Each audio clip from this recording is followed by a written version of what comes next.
त्यामुळे त्यांचा राजीनामा हा साधा प्रशासकीय निर्णय म्हणून पाहिला जात नाही की ठाकरे गटात काहीतरी मोठं शिजत आहे हे चित्र कोणत्याही पक्षप्रमुखासाठी चिंतेचं असतं। त्यामुळे ठाणे कल्याणमधील प्रत्येक राजकीय घडामोड राज्याच्या राजकारणात महत्त्वाची ठरते। एका पक्षाला विरोधकांमुळे जितकं नुकसान होत नाही तितकंच नुकसान कधी कधी स्वतःच्या माणसांमुळे होतं। राजकारणात हे वाक्य अनेकदा ऐकायला मिळतं, कारण बाहेरचा विरोधक दिसतो पण घरातील नाराजी अनेकदा उशिरा लक्षात येते आणि एकदा ती उघडपणे बाहेर आली की त्याचे पडसाद केवळ एका बैठकीपुरते मर्यादित राहत नाहीत, तर संपूर्ण पक्ष संघटनेवर उमटतात। शिवसेना उद्धव बाळासाहेब ठाकरे पक्षातही सध्या असंच काहीसं चित्र पाहायला मिळत आहे। पक्षाची ताकद वाढवण्यासाठी, नवीन संघटन उभं करण्यासाठी आणि आगामी निवडणुकांची तयारी करण्यासाठी बोलावलेली बैठक, पण त्याच बैठकीत पदाधिकारीच एकमेकांसमोर उभे ठाकले। वातावरण इतकं तापलं की स्वतः उद्धव ठाकरे यांनाच हस्तक्षेप करावा लागला आणि त्यानंतर अवघ्या काही तासात कल्याणमधील पक्षाच्या महत्त्वाच्या महिला नेत्या वैशाली दरेकर राणे यांनी आपल्या पदाचा राजीनामा दिला। मग हा फक्त योगायोग होता का, की ठाकरे गटात काहीतरी मोठं शिजत आहे? याचा सविस्तर उलगडा या व्हिडिओच्या माध्यमातून आपण करणार आहोत। नमस्कार, मी स्वप्नील आणि आपण पाहता त्याचं काय महाराष्ट्र। राजकारणात प्रत्येक बैठक ही फक्त बैठक नसते। काही बैठका पुढच्या निवडणुकीचं भविष्य ठरवतात, काही बैठका नवीन नेतृत्व घडवतात, तर काही बैठका पक्षातील दडपलेली नाराजी जगासमोर आणतात।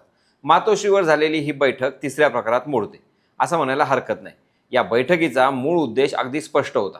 ठाणे आणि कल्याण या राजकीयदृष्ट्या अत्यंत महत्त्वाच्या भागात पक्षाची संघटना अधिक मजबूत करायची, जुन्या आणि नव्या पदाधिकाऱ्यांचा समन्वय साधायचा, आगामी स्थानिक स्वराज्य संस्थांच्या निवडणुकांसाठी संघटना सज्ज करायची।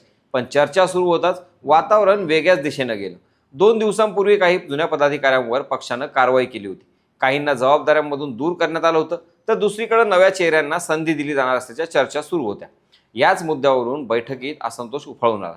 जुन्या कार्यकर्त्यांना वाटत होतं की वर्षानुवर्ष पक्षासाठी काम करू नये, त्यांच्याकडे दुर्लक्ष होत आहे, तर नवीन पदाधिकाऱ्यांचं म्हणणं होतं की संघटना वाढवायची असेल तर बदल अपरिहार्य आहे आणि या दोन विचारांचा संघर्ष थेट मातोश्रीवर झाला। विशेष म्हणजे हा सर्व प्रकार उद्धव ठाकरे यांच्या समोरच घडत होता। एका बाजूला पक्षाला पुन्हा उभं करण्याचं मोठं आव्हान आहे आणि दुसऱ्या बाजूला स्वतःचेच पदाधिकारी एकमेकांशी वाद घालत आहेत। हे चित्र कोणत्याही पक्षप्रमुखासाठी चिंतेचं असणार। म्हणूनच उद्धव ठाकरे यांचा संयम सुटला। त्यांनी पदाधिकाऱ्यांना थेट सुनावलं।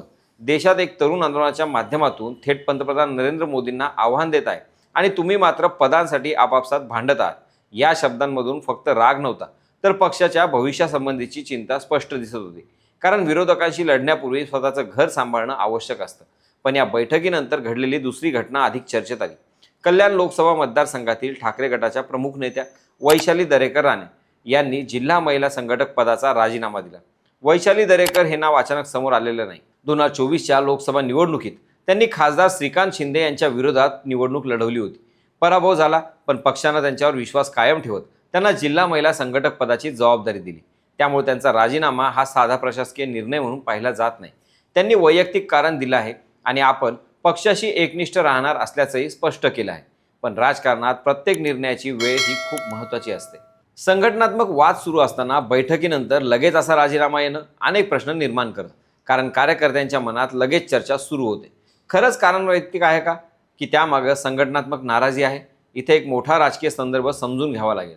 जून 2022 मध्ये एकनाथ शिंदे यांनी बंड केलं आणि शिवसेनेच्या इतिहासातील सर्वात मोठी फूट पडली। त्यानंतर पक्षाचं नाव आणि चिन्ह गेलं। अनेक आमदार, खासदार आणि स्थानिक नेते पक्ष सोडून गेले। प्रत्येक काही महिन्यांनी नवीन राजकीय धक्का बसत राहिला। अशा परिस्थितीत उद्धव ठाकरे यांनी संघटना पुन्हा उभी करण्याचा प्रयत्न सुरू ठेवला। पण संघटना उभी करणं म्हणजे केवळ नवीन पदाधिकारी नेमण्यानं होत नाही। जुन्या कार्यकर्त्यांचा विश्वास टिकवणं तितकंच महत्त्वाचं असतं आणि नेमकं तिथे सध्या आव्हान दिसत आहे। ठाणे हा फक्त एक जिल्हा नाही, शिवसेनेचं राजकीय हृदय मानला जाणारा भाग आहे। बाळासाहेब ठाकरे यांच्या काळापासून या भागात शिवसेनेची मजबूत पकड होती, पण आज याच भागात शिंदे गट आणि ठाकरे गट आमने सामने आहेत। त्यामुळे ठाणे कल्याणमधील प्रत्येक राजकीय घडामोड राज्याच्या राजकारणात महत्त्वाची ठरते। आज परिस्थिती अशी आहे की एकनाथ शिंदे यांचं संघटन या भागात मजबूत आहे, भाजपही आपली ताकद वाढवत आहे। अशा वेळी ठाकरे गटात अंतर्गत नाराजी वाढली तर त्याचा राजकीय फायदा विरोधक घेण्याचा प्रयत्न करतील। हे सांगण्यासाठी कोणत्याही मोठ्या राजकीय विश्लेषणाची गरज नाही। याच बैठकीत आणखी एक गोष्ट लक्षात घेण्यासारखी होती। उपस्थित सर्व वरिष्ठ नेते संघटना मजबूत करण्यासाठी आले होते, पण बैठकीचा केंद्रबिंदू विकास, निवडणुकीची रणनीती किंवा विरोधकांवरील हल्ला नसून स्वतःच्या पक्षातील मतभेद ठरले। हा बदल स्वतःमध्ये मोठा राजकीय संदेश देणारा आहे, कारण जेव्हा पक्षातील ऊर्जा बाहेरच्या लढाईऐवजी अंतर्गत वादात खर्च होऊ लागते, तेव्हा निवडणुकीत त्याची किंमत मोजावी लागू शकते। मात्र दुसरी बाजूही तितकीच महत्त्वाची आहे. कोणत्याही मोठ्या पक्षात मतभेद होतात. प्रत्येक बैठकीत सर्वजण एकमताने निर्णय घेतात असं नाही. प्रश्न मतभेदांचा नसतो, तर ते किती लवकर मिटवले जातात याचा असतो. त्यामुळे ही घटना ठाकरे गटासाठी इशारा आहे की संकट हे येणाऱ्या काही महिन्यात स्पष्ट होईल. आता सर्वांच्या नजरा उद्धव ठाकरे यांच्या पुढच्या निर्णयाकडे लागल्या आहेत. ते नाराज पदाधिकाऱ्यांना पुन्हा विश्वासात घेतील का? संघटनात्मक बदल आणखी वेगानं करतील का? की या बैठकीनंतर आणखी काही मोठे राजकीय निर्णय घेतले जातील? कारण महाराष्ट्राच्या राजकारणात अनेक मोठ्या घडामोडींची सुरुवात अशा छोट्या वाटणाऱ्या घटनांपासून झाली आहे. त्यामुळे मातोश्रीवर घडलेला हा वाद फक्त एका दिवसाची बातमी म्हणून संपतो की पुढच्या काही दिवसात त्याचे आणखी मोठे राजकीय पडसाद उमटतात, हे पाहणं आता महत्त्वाचं ठरणार आहे. एकंदरीत राजकारणात काही घटना एका दिवसाच्या बातम्या असतात, तर काही घटना भविष्यातील मोठ्या बदलांची चाहूल देतात. मातोश्रीवर झालेली ही खडाजंगी नेमकी कोणत्या प्रकारात मोडते याचं उत्तर आज कोणाकडेच नाही. पण एवढं मात्र निश्चित की आगामी स्थानिक स्वराज्य संस्थांच्या निवडणुकांच्या पार्श्वभूमीवर ठाकरे गटासाठी ही घटना मोठा इशारा ठरू शकते. तुमच्या मते वैशाली दरेकर राणे यांच्या राजीनाम्याप्रमाणे खरंच वैयक्तिक कारणं आहेत का, की यामागं मोठं राजकारण दडलं आहे? कमेंटमध्ये नक्की सांगा. बाकी राजकारणाच्या आखाड्यात आपली नजर कायम असणारच आहे. तेव्हा कुठेही जाऊ नका, पाहत राहा, सबस्क्राईब करा. त्याचं काय महाराष्ट्र.